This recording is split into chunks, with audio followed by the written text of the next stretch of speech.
Visakha RK బీచ్లో ఏర్పాటు చేసిన ఫ్లోటింగ్ బ్రిడ్జ్ తెగిపోయింది.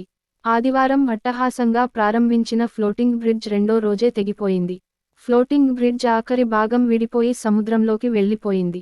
దీంతో పర్యాటకులు భయపడిపోయారు. అయితే ప్రమాద సమయంలో అక్కడ ఎవరూ లేకపోవటంతో ఊపిరి పీల్చుకున్నారు.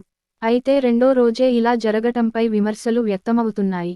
విశాఖ ఆర్కే బీచ్లో పర్యాటకుల కోసం ఏర్పాటు చేసిన ఫ్లోటింగ్ బ్రిడ్జ్ తెగిపోయింది. ఆదివారం అట్టహాసంగా ప్రారంభించిన ఫ్లోటింగ్ బ్రిడ్జి రెండో రోజే తెగిపోయింది. ఫ్లోటింగ్ బ్రిడ్జిలోని చివరి భాగం తెగిపోయి సముద్రంలోకి కొట్టుకుపోయింది. అయితే ఆ సమయంలో అదృష్టవశాత్తు అక్కడ ఎవరూ లేకపోవటంతో ప్రమాదం తప్పింది. దీంతో ఆర్కే బీచ్ అందాలను చూసేందుకు వచ్చిన పర్యాటకులు భయపడిపోయారు.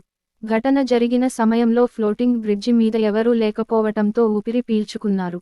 ఆర్కే బీచ్ వద్ద వైఎంసీఏ సమీపంలో నిర్మించిన ఈ ఫ్లోటింగ్ బ్రిడ్జిని ఆదివారం మంత్రి గుడివాడ అమర్నాథ్, వైసీపీ రాజ్యసభ ఎంపీ వైవి సుబ్బారెడ్డి కలిసి ప్రారంభించారు.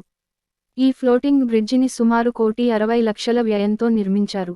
Visakha metropolitan region development authority ఈ ఫ్లోటింగ్ బ్రిడ్జ్ నిర్మాణాన్ని చేపట్టింది. జనవరి మొదటి వారంలో ఈ పనులు చేపట్టి వేగంగా పూర్తి చేసింది.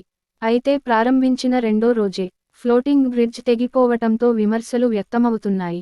ఆర్కే బీచ్కు వచ్చిన సందర్శకులు సైతం దీనిపై మండిపడ్డారు.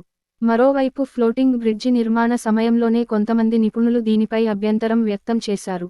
ఆర్కే బీచ్లో అలల తీవ్రత ఎక్కువని, తేలియాడే ఫ్లోటింగ్ బ్రిడ్జిలు కొన్ని సందర్భాల్లో ప్రమాదాలకు దారితీయవచ్చనే అనుమానాలు, ఆందోళనలు వ్యక్తమయ్యాయి. అయితే ప్రారంభించిన రెండో రోజే ఇలా జరుగుతుందని ఎవరూ ఊహించలేకపోయారు. ఈ నేపథ్యంలో హడావుడిగా ఏర్పాటు చేయాలన్న తపనే తప్ప భద్రతాపరమైన అంశాలను పరిగణనలోకి తీసుకోలేదనే విమర్శలు వస్తున్నాయి.